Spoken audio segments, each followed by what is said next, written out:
Mr. Chairman, fellow students of the Brigham Young University, and friends of this great institution, we welcome you here at this homecoming affair. One of the original pioneers who entered Salt Lake Valley with Brigham Young on July 24, 1947, was a Mormon apostle by the name of Ezra Taft Benson. I am sure that even with his prophetic insight, it was not given him to know that 107 years later, his grandson would be the first member of the Church of Jesus Christ of Latter-day Saints to be made a member of the President's cabinet. Secretary Benson, even in his educational career, has always believed in flexible and shifting supports. He first supported by his attendance the Oneida State Academy at Preston. Later, he attended and supported the Utah State Agricultural College. Finally, he attended and supported this institution, from which he graduated with honors in 1926. Continuing this principle of flexible and shifting responsibility, he then attended Iowa State College at Ames, from which he received his master's degree and was elected to the Honorary Society of Agriculture. Again, being flexible, he later did graduate work at the University of California. His idea of agricultural flexibility is therefore one of long duration and not one concocted when he became Secretary of Agriculture. Because of his rugged days on the farm, when as a boy he took over the management of his father's farm while his father served on a mission, I think it is proper to read from an address which Mr. Justice Sutherland, an alumnus of this institution, gave to the graduating class of this university in 1941. Telling of his pioneer days and the situation prevalent at this university while Mr. Sutherland was a student, which I'm sure is characteristic of the boyhood days of Secretary Benson, Mr. Justice Sutherland said, "Nobody worried about child labor. The average boy of 10 worked, and often worked very hard, along with the other members to support his family. He milked, cut and carried in the night's wood, carried swill to the pigs, curried the horses, hoed the corn, guided the plow, or if not, followed it in the task of picking up potatoes which had been upturned, while his young vertebra approached dislocation, and he was ready to consider a bid to surrender his hopes of salvation in exchange for the comfort of a hinge in the small of his back. There was never any scarcity of, or any surplus of food. Often there was a scarcity. No one thought of a bonus as a means of curtailing production, which indeed is comparatively a modern contrivance. At meals, the platter was licked clean. Nobody was wasted. Nothing was wasted. If anything went wrong with the internal organs, an overloaded stomach was the last thing suspected. Society was not divided into the idle rich and the worthy poor. There were no rich, idle or otherwise. Everybody was poor and everybody worked. Neither the 8-hour day nor the 40-hour week had arrived. Work began when it was light enough to see and ended when it became too dark. Those who had candles to illuminate the supper table were fortunate. The light of a lamp was an exhibition of luxury. Among the people there was discomfort, hardship, lack of medicines for the sick, and an absence of that variety of food now considered so necessary to health. Calories were ignored and vitamins were unknown. May I suggest that this quotation from Mr. Justice Sutherland should give Secretary Benson the best kind of text for a talk on good citizenship this evening. For he is here as a part of our homecoming, not to give us a political talk, but to enjoy with us the pleasure of visiting together in this great Republic of America. He has reserved his political talk for Salt Lake City tomorrow evening, to which you're all invited. May I suggest to you students that when Secretary Benson was a student here, he was voted the most popular man of his class and an honor student. We are proud that 2 of his sons have since graduated from this institution. They were also leaders on our campus. His daughter Barbara is our homecoming queen at this time. He has 3 other daughters who will someday be a part of the happy hunting ground at this university. We are grateful, Secretary Benson, that you did us the honor of coming to address us immediately after you were nominated for the position of Secretary of Agriculture. We are grateful also that you have done us the honor tonight of leaving a very busy schedule in this political campaign to address us at this homecoming.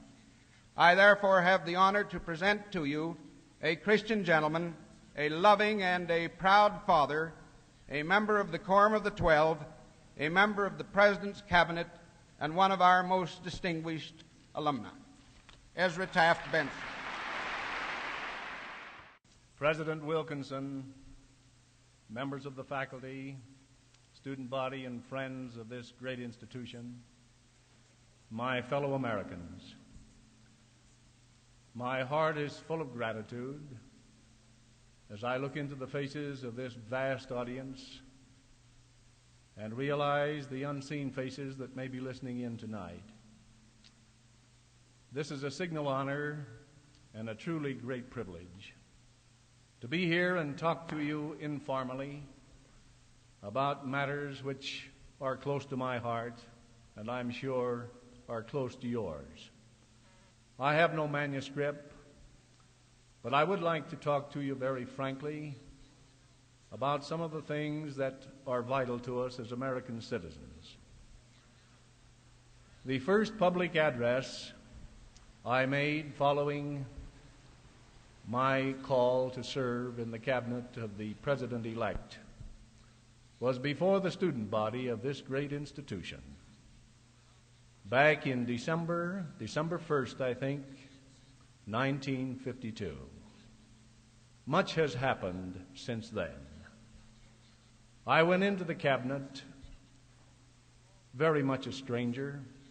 The call had come on a very high spiritual plane, and when the president of the church indicated that his mind was clear, that he saw where my duty laid, I was, of course, willing and anxious to respond. I say I went into the cabinet somewhat of a stranger. I was unacquainted with the man whom the American people had elected to the high office of chief executive. I had never seen him. I had never heard his voice until the day that call came. And as an American from the outside, one of you going in, I'd simply like to say this by way of report, that I'm very grateful for what I found as an American, as a Latter-day Saint, as a citizen of this great state. I've been very pleased since that first cabinet meeting when I had the opportunity in response to the call of the President to lead that group in humble prayer to the Almighty. I'm grateful for the spirit of humility, the spirit of devotion, the spirit of dedication, which I have found as I have served. I wish I might take every American into a Friday morning cabinet meeting, that you might feel of the spirit which is there, and also draw more closely to the man who has been elected to the highest office in this land. I hope and pray that the same spirit may always be in the leadership of this great country, regardless of the party which may be in power. Because after all, this nation has a spiritual foundation. And I'm so pleased that here at Brigham Young University, increased attention is being given to one of what I consider the 3 great objectives of this institution. First objective, I think, is to help to build real Latter-day Saints. Men and women who live according to the standards of the Church and Kingdom of God. Secondly, to train young men and women for honorable vocations and for life. And third, to teach the responsibilities of citizenship, the principles of Americanism, and to teach a love for the Constitution of this land and the glorious concepts and principles embodied in that great document, and also to teach something of the prophetic history of this great nation and something of the fruits of our free enterprise system, all of which is coupled in this one thought, teaching the responsibilities of citizenship. And it's about this last objective that I'd like to say a few words tonight. I never travel across this great nation, but when I have a feeling of gratitude and thanksgiving for all that we have and are. As we came across the country this morning and noted its broad, fruitful farms, its humming factories, its gleaming cities, certainly it was easy to realize that we have achieved unequaled material progress in this great country. We have become the greatest, the richest nation under heaven. And we have done this with about 6% or 7% of the world's land area and about 7% of its people. And this fall we will harvest almost half of the total food and fiber of the world here in America. As a matter of fact, about half of the usable wealth in usable farm, is produced here in this land choice above all others. We have an ever-increasing array of comforts and beauties and blessings for man. During the last 100 years, our productivity has increased 1/5 every 10 years. Physical drudgery is almost unknown. Mechanization, the use of machines, has produced this unequaled record that today approximately 60% of the energy going into work in this country is produced by machines, about 1% by horses and about 3% by men. The average American worker has the equivalent of 99 mechanical slaves working for him daily. The average American worker today produces 6 times as much per man hour as he did in 1850. Yes, this is a great country.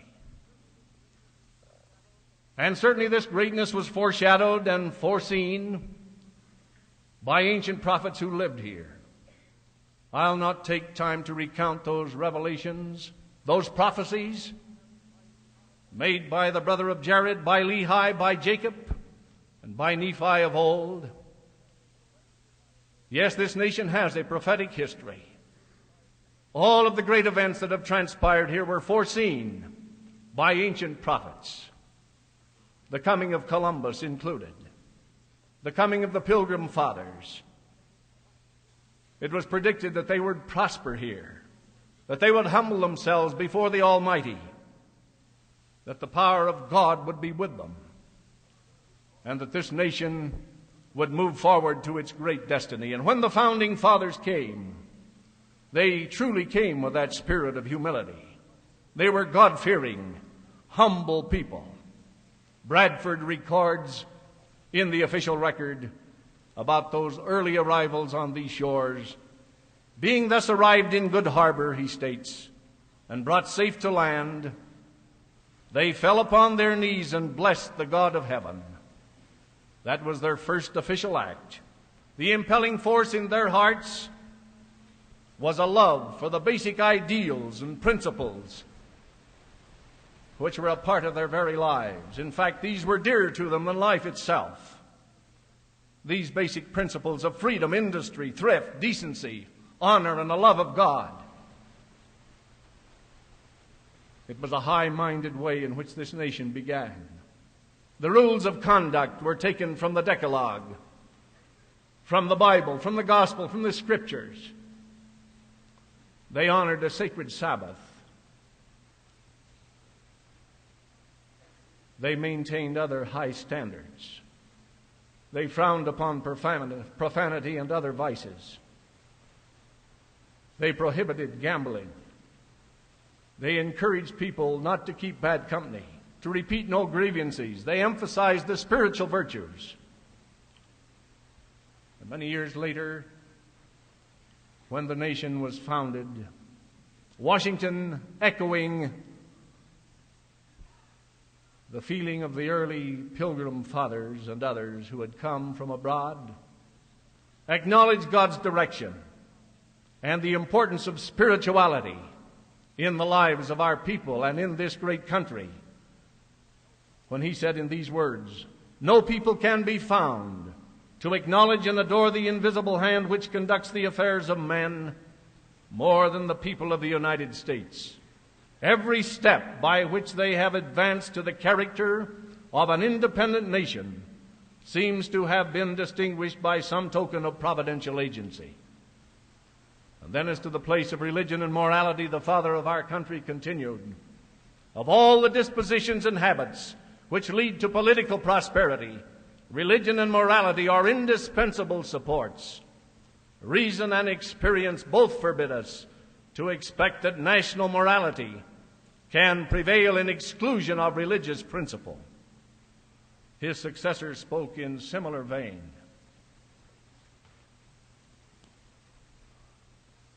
But then later, when a great modern prophet came upon the scene, he threw even greater light upon these basic principles and ideals when he pointed out as an instrument of the Almighty that the Constitution of this land was established by men whom the God of heaven raised up unto that very purpose. He pointed out very clearly in those early revelations that it is not right for man to be in bondage one to another. But as we contemplate the rich promises that have been made in the prophetic history of this country and the direction of divine providence in the affairs of this nation to date, we might well ask the question, what of the future? We have enjoyed divine favor, but what does the future hold for us? One great British statesman some 2 years ago said that the United States will go the way of Rome. Well, one of our newscasters 2 years ago made this significant comment. He says the history of Rome could be written on the front page and passed off as today's news. We are trying to buy away the shadows, so morally bankrupt ourselves that we cannot lead by example. We try to bribe the world with dollars, forcing funds and guns on reluctant friends, because we are afraid, like the alcoholic who drinks on a cold day to keep warm and on a warm day to cool off, and then drinks when he's unhappy to forget, and when he's happy, it's to celebrate. Anything to dodge the humiliating truth that he is afraid. On that last night in the upper room, said this commentator, the Master said, "Let not your heart be troubled, neither let it be afraid." Then he goes on to say, "Yes, we have worked hard. We have prospered greatly and we have grown fat. We've quit work. We felt insecure and we've become afraid." And then he continues further, "Here you and I sit with all the charts and maps of the past pointing out the right roads and the wrong ones. And we, instead of going straight ahead, have to keep turning left, following the same dizzy circle that led these ghost empires of the past into ignominious oblivion. Only we're going there at 600 miles an hour.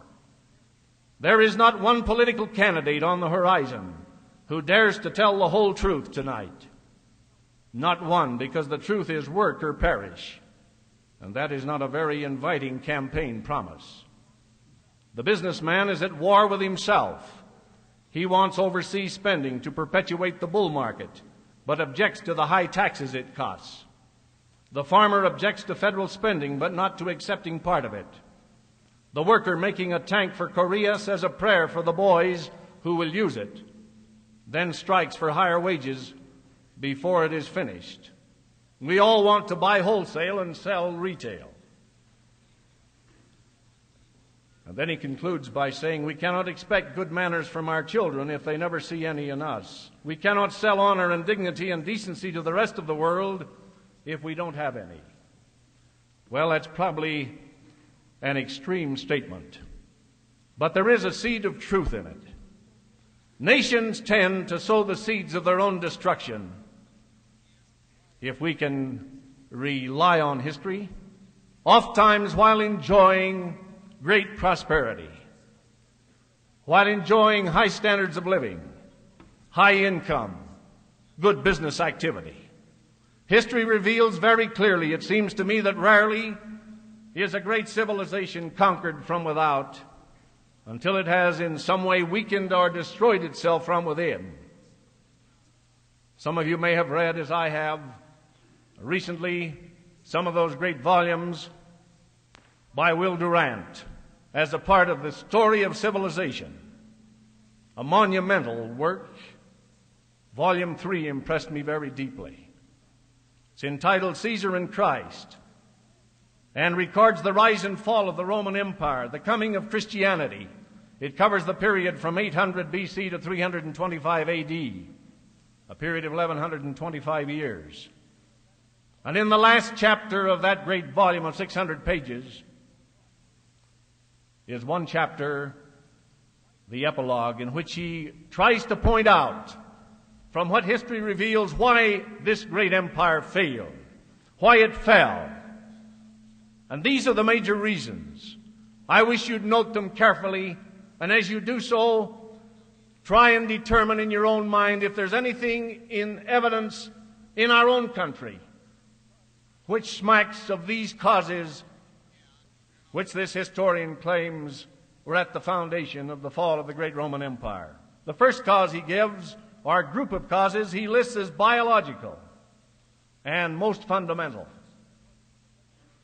And it started with the breakdown of the home and the family, the limitation of children, the refusal to assume the obligations of honorable parenthood.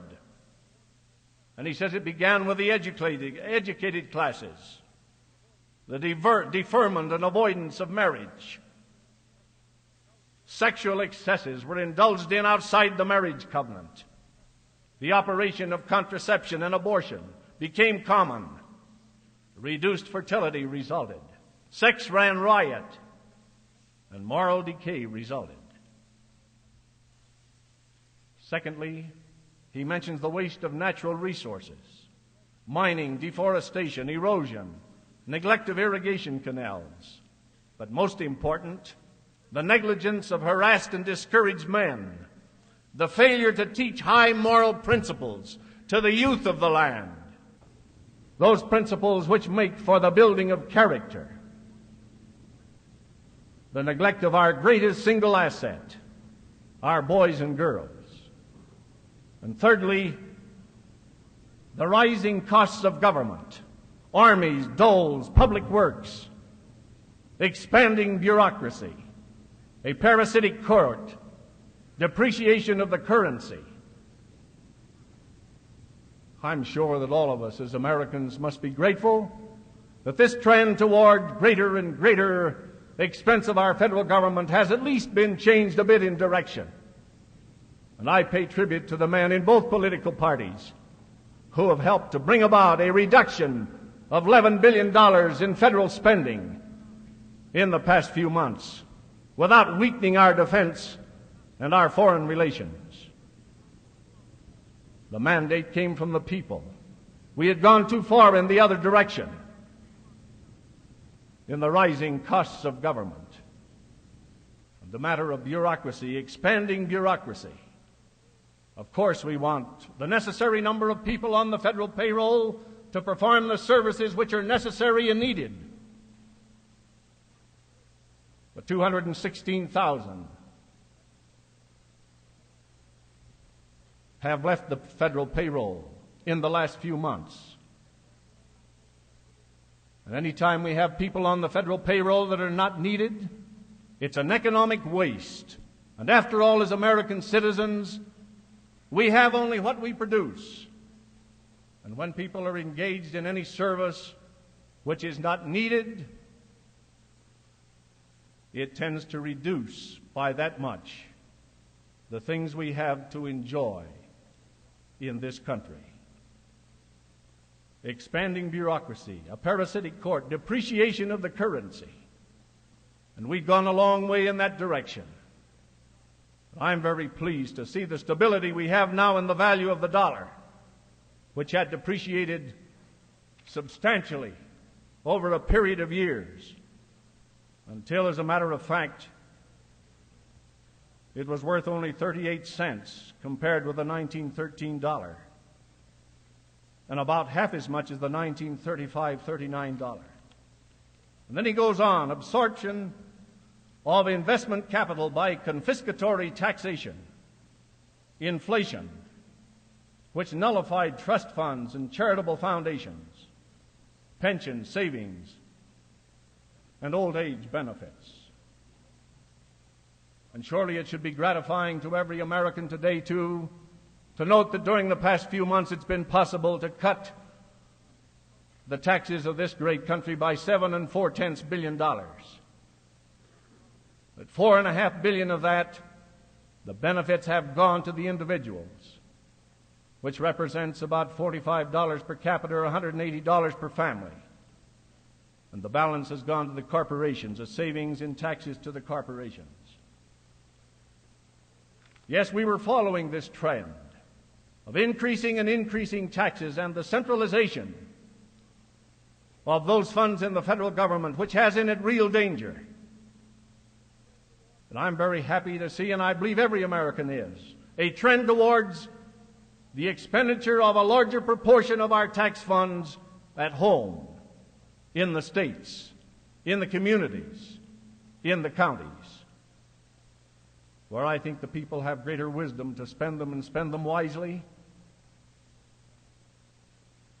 than those who represent us in Washington.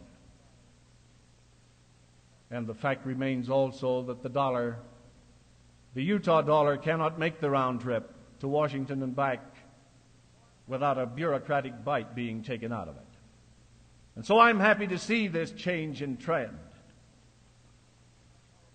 toward greater use of our funds at home. I think it'll result in benefits to all of us in the long run. And then Durant mentions a fifth one. He says the political causes came largely from centralization of control in the federal government. The increasing despotism and control by the state destroyed the citizen's civic sense and dried up statesmanship at its source. And yet I believe that history records that Rome has had no rival in the art of government. It certainly achieved a democracy of free men and then destroyed it with corruption and violence. And so we need to reflect on history and compare some of the trends of those days with some of the things that are in evidence here in our own country.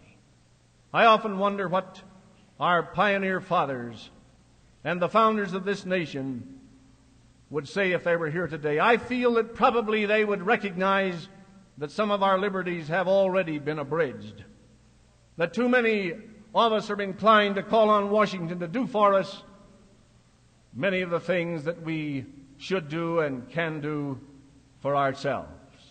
I've often said there are three tests we'd ought to apply when we're considering asking our great federal government to perform any service for us as taxpayers, as citizens, as members of that great government. First of all, assuming that the service is needed, can the government do it more efficiently than it can be done locally or on a state level by some private agency? And generally speaking, the services rendered by the federal government are not most efficient. There's no profit motive. There's no competition there, which is the very life of business, and that tends toward inefficiency. And then secondly, I think we should ask the question, how will it affect the morale and the character of the people if this or that service is performed by the central government? How will it affect our free institutions, the home, the school, the church, and our other institutions? other words, I think they take a very good look at this question of freedom today and whether or not we are tending to weaken our hold on it. Of course, the Founding Fathers did not invent this priceless boon of individual freedom and respect for the dignity of man. That great gift to mankind sprang from the Creator and not from government.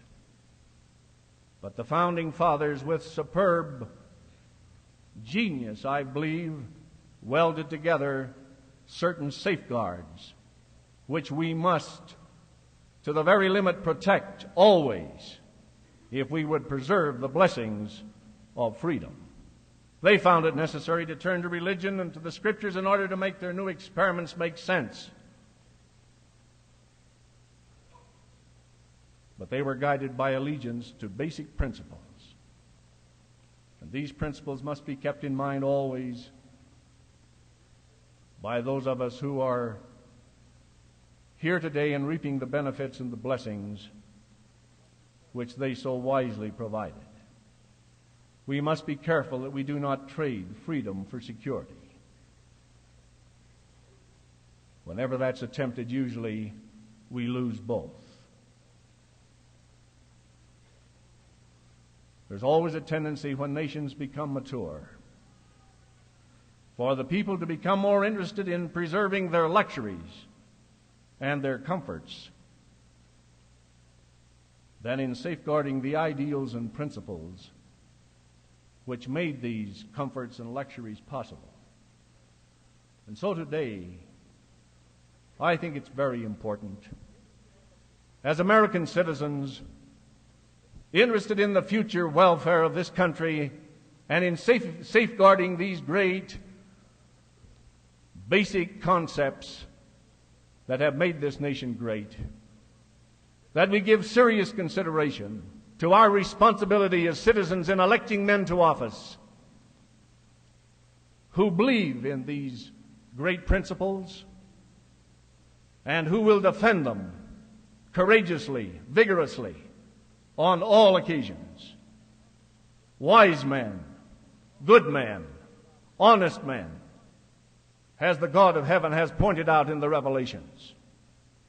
I mentioned in a recent General Conference of the Church that as Latter-day Saints particularly, we have 4 important guides that we should use in checking any proposed policy or program or idea that's offered.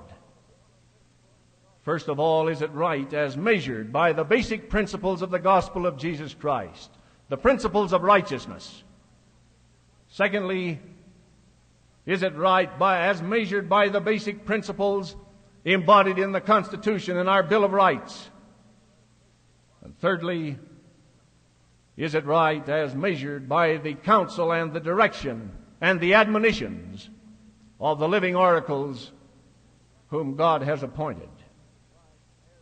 And fourthly, is it right as measured by its effect or their effect upon the morale and the character of the people of this great country?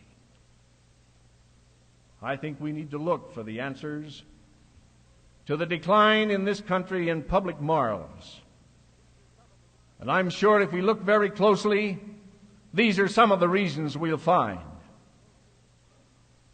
I think we'll find that there's evidence in high and in low places of a weakness, a vacillating leadership. And it's not confined to any one party. Too much effort, too much action based on expediency, and not enough on principle, eternal principles, which lay at the very foundation of all we hold dear as a great Christian nation. The alarming growth of a something-for-nothing attitude on the part of many of our people. I think we're all more or less guilty of it. The failure of us to stand on our own feet and to shoulder the responsibilities which are ours as citizens. Bad examples by unscrupulous politicians and also by delinquent parents. A weakening of religious training. a substitution of faith in a destroying materialism. These are some of the causes. There are many others. Some of the weaknesses, some of the things that we need to give attention to. And we must also keep in mind, in my humble judgment, that economics and morals are both parts of one inseparable body of truth. And these must be in harmony. And we must square our actions and our policies with these eternal principles if this nation would be preserved and not go the way of Rome and other dead civilizations. If we would enjoy the fulfillment of the promises which have been made by the prophets, ancient and modern, regarding this great land. There is a force, my fellow Americans, in the universe which no mortal can alter. And we need to see to it that our policies and our programs conform with those eternal principles which have been set forth by that force, by the God of heaven. In other words, we need to raise our sights beyond the dollar sign, beyond material things. We need to recognize that America has become a great nation because she has adhered wholeheartedly to certain basic Christian principles that are eternal, and that we must have an adherence to these high moral principles, these spiritual principles, if this nation would endure. And God grant that it may endure. We need this faith. We need this interest in the affairs of this great nation, politically and economically. We need this adherence to these principles. And as President Wilson said some years ago, our civilization cannot survive materially unless in some way it is redeemed spiritually. And so we need an understanding of these fundamentals. And we need a rededication to their preservation.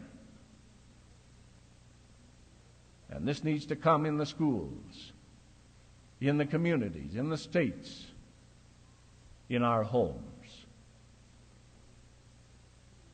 We must not take our blessings for granted as American citizens. Truly, we enjoy the richest blessings of any people under heaven. These blessings have come largely because we have in the past in large measure adhered to these basic fundamental concepts and principles. It is my hope and prayer that in the days ahead we will have a more devoted and wholehearted adherence to these same basic principles and concepts. We must keep America strong. We must keep America sound, economically, socially, and above all, spiritually. God grant it may be so, I humbly pray. Thank you very much.